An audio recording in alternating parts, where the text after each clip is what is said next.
All right, it is finally time to get to the juicy, exciting stuff, making money and actually getting that first sale. And who better to tell us about that than Alek Sheffy. How are you doing today? I'm doing great. How are you? Oh, super excited, and super excited to have you for this specific session. So before we get started, who are you real quick? What's your experience? Yeah, so I'm Alec. I started dropshipping all the way back in 2018, 2019.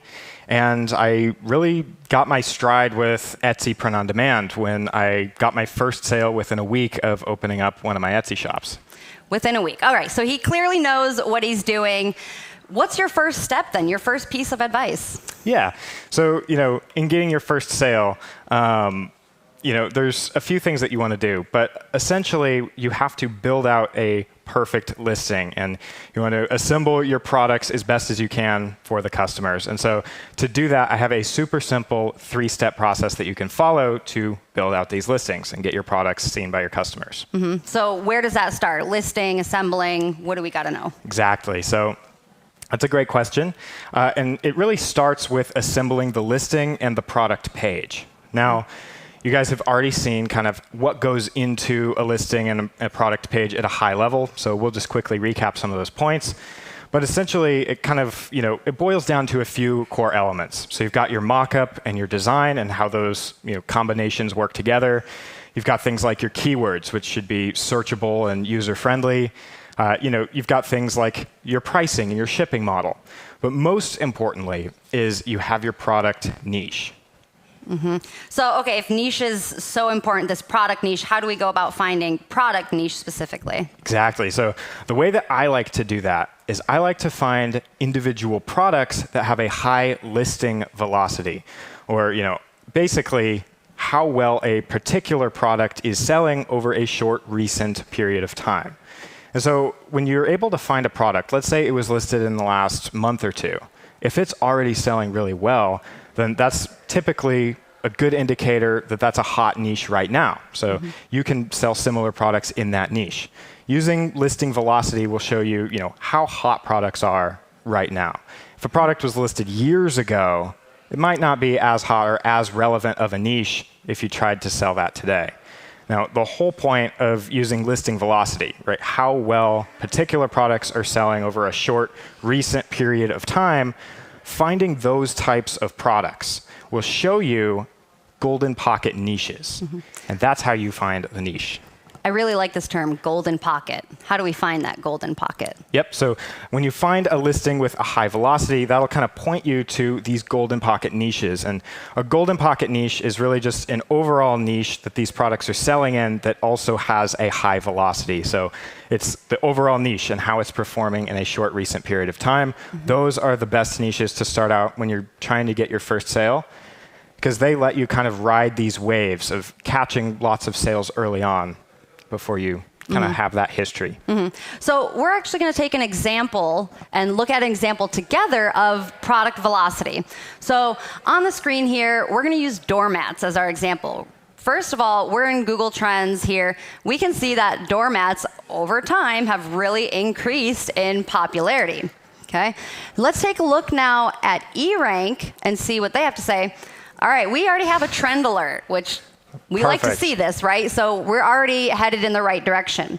If we scroll down, we can see the different kind of other keywords that are related to doormats, what's popular. Okay, it's going to be Halloween soon. We can click on this keyword. And again, we'll see kind of related keywords to this. But we're actually going to focus on the top listings tab right here. And by clicking on that, we can see specific listings. We can see how old a listing is. We can see how many sales it's had in that period. So quick look through. Okay, this listing, now this is a digital listing. It's 21 days old, has 70 sales. That's kind of a pretty good example here.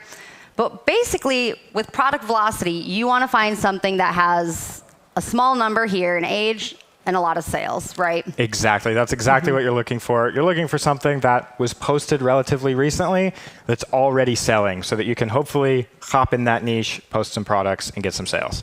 Right.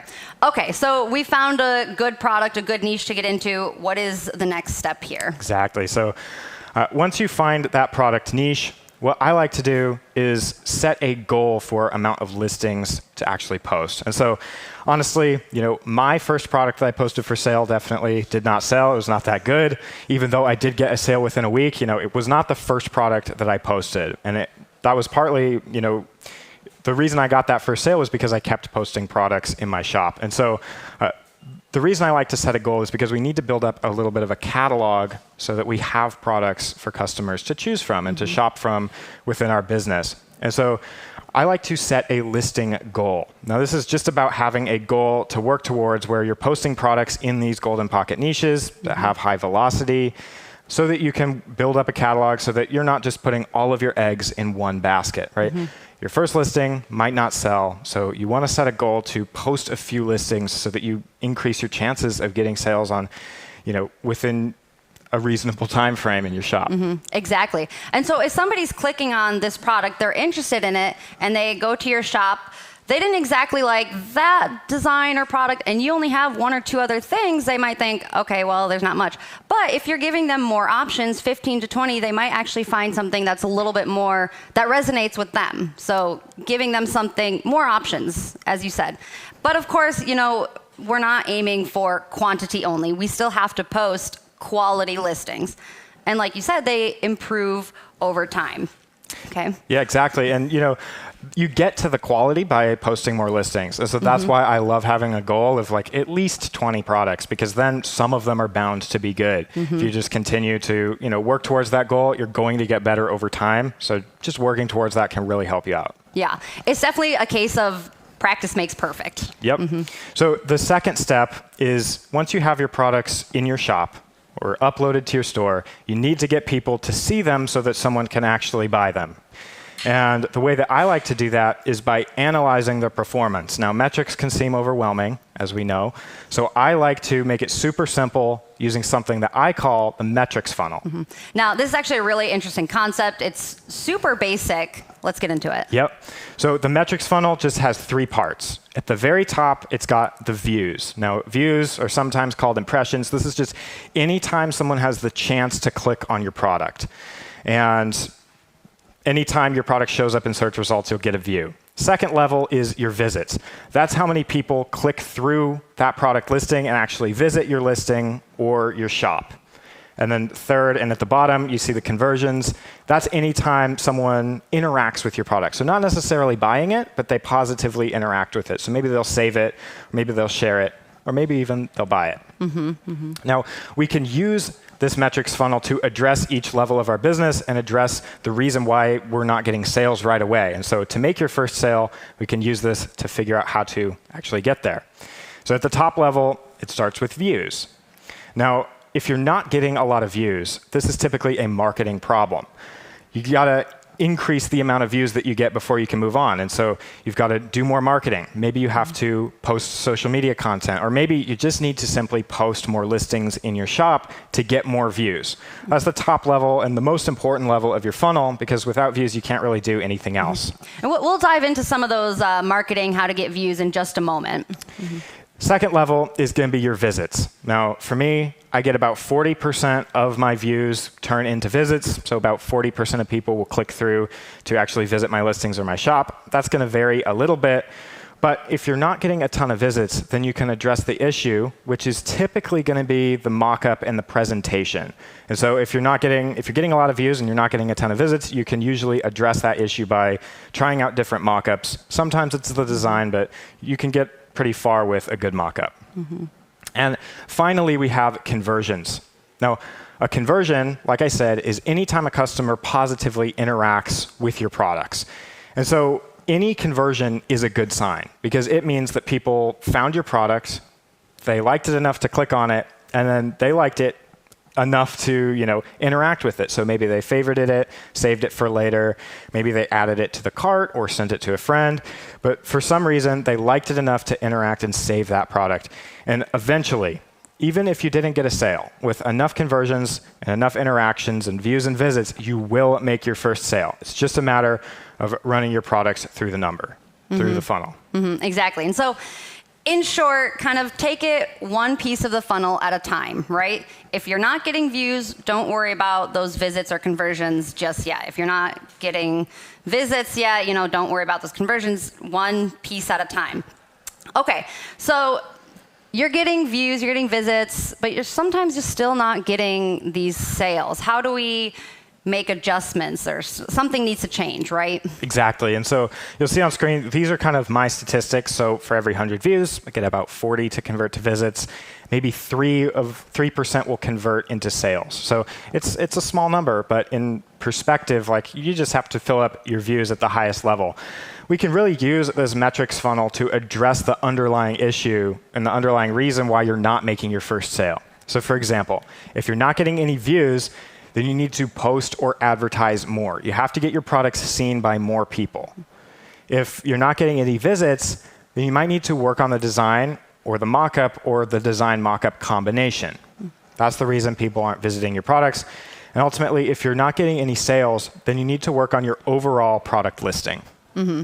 So most importantly, right now, we want to get views, right? What are some methods for getting these views? Yeah, definitely. So conveniently, the third step is to advertise our products, right? That's the final thing that we have to do after we've built up a catalog, we've set a goal, and we've figured out how to analyze data. Now we need to advertise our products, and there's really two ways to do that. So you can either pay for traffic, or you can use organic free traffic.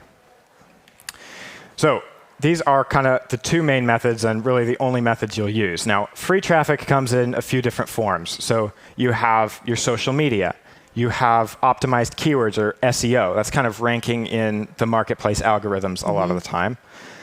And you can also rank organically by just posting more product listings. So just by having more available, you kind of cast a net in these algorithms, which will help you make more sales over time.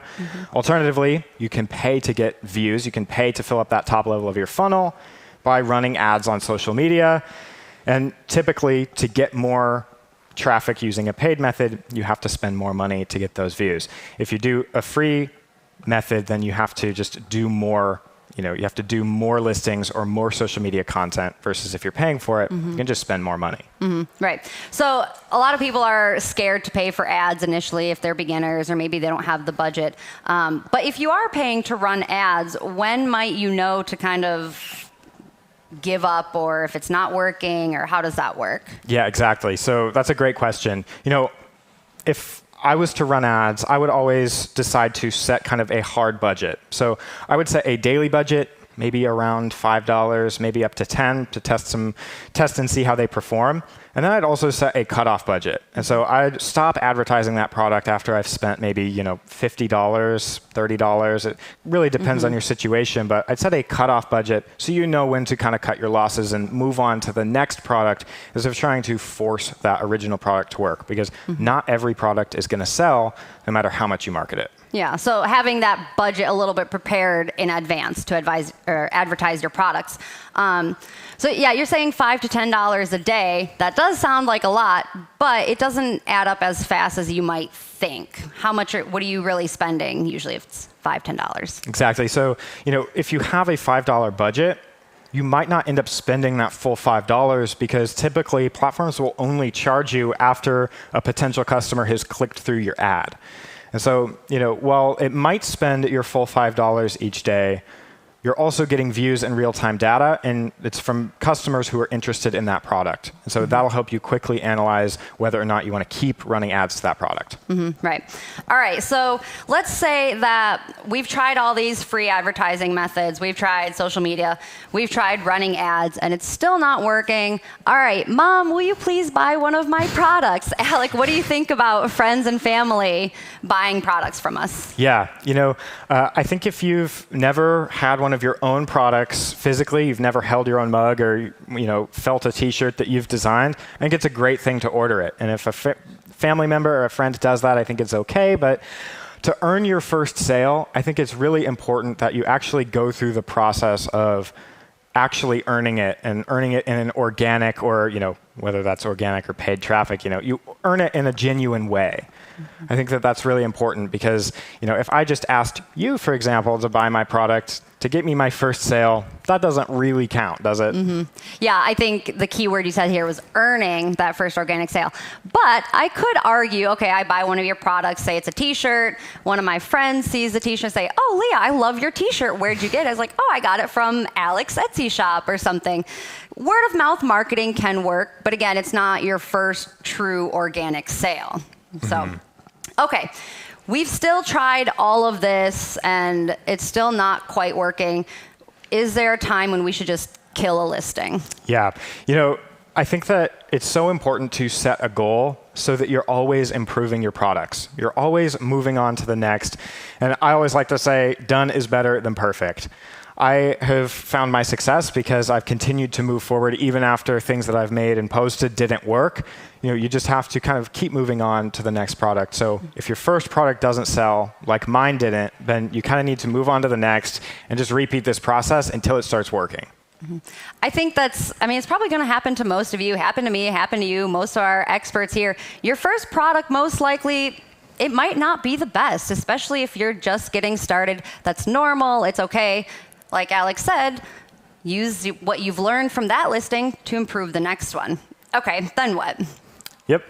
I think it's all about sticking to a plan. And so as you can see, there's just a few things that you need to keep in mind to get your first sale. You have to build up a catalog of products. Your first product might not sell, so keep working towards that goal of building up a product catalog. You have to position your products in golden pocket niches that have a high velocity. So really researching and spending the time to use great tools and figure out which niches are performing well right now will absolutely expedite your process of getting your first sale. And continuing to repeat this process and just combining all of this together, it's about just repeating this process and refining your product in every single product that you post into the future. And so moving on, you've actually created a really nice comprehensive checklist for us, a first sale checklist, which you can rewatch this session anytime on our YouTube channel to see this.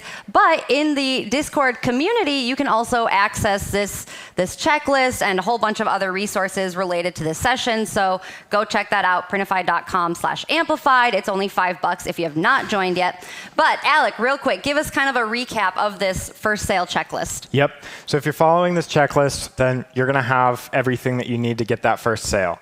You've got your product elements. Those are going to be things like searchable keywords, popular mockup, and obviously, most importantly, a quality design in a high velocity niche. You're going to do product research to find those high velocity niches so that you're not wasting your time making a bunch of designs that won't sell. And you can use the metrics funnel to analyze each product that you post in your catalog to see how it's performing over time so that you can continue to improve as you build out your catalog. I think this kind of goes along a little bit with what Cassie and Shimmy were talking about. They talked a lot about testing. So this kind of goes with that too. See what is working in one product. If it's working, take that to your next listing or next product. If something isn't working, okay, maybe we try something else in the next listing. So again, practice makes perfect. Improve on the next product every single time. And you'll kind of start to naturally train yourself and understand like, okay, I shouldn't do this. Maybe I should try this. Exactly. It's just about iterating over time, and that's how you get there. Right. All right, Alex. So the most important thing to walk away with from this session, getting your first sale, what should they know? I think that it really boils down to just commitment and continuing to build out your product catalog so that you can finally hit that first sale. Your first sale is probably the biggest moment in your business journey, at least it was for me, and that momentum will carry you through hundreds, thousands, maybe tens of thousands of sales into the future. So staying committed is really the way to get there. Absolutely. I think everybody remembers their first sale. I do, you do. You will know when you get your first sale. All right, so like you said, hopefully into your tens of thousands of sales. Stay tuned for our next session. But before we get to that, Alec, where can our viewers learn more from you? You can find me on YouTube, of course, at Alek Sheffy on YouTube. So that's where I'm at. Yeah, you can find me over there. Yes, go check that out. All right, in the next session, Mandy Dobosensky will be joining me, and we're going to take you from that first sale to the 10th, 25th, 50th, 100th, 10,000th, and beyond. See you soon.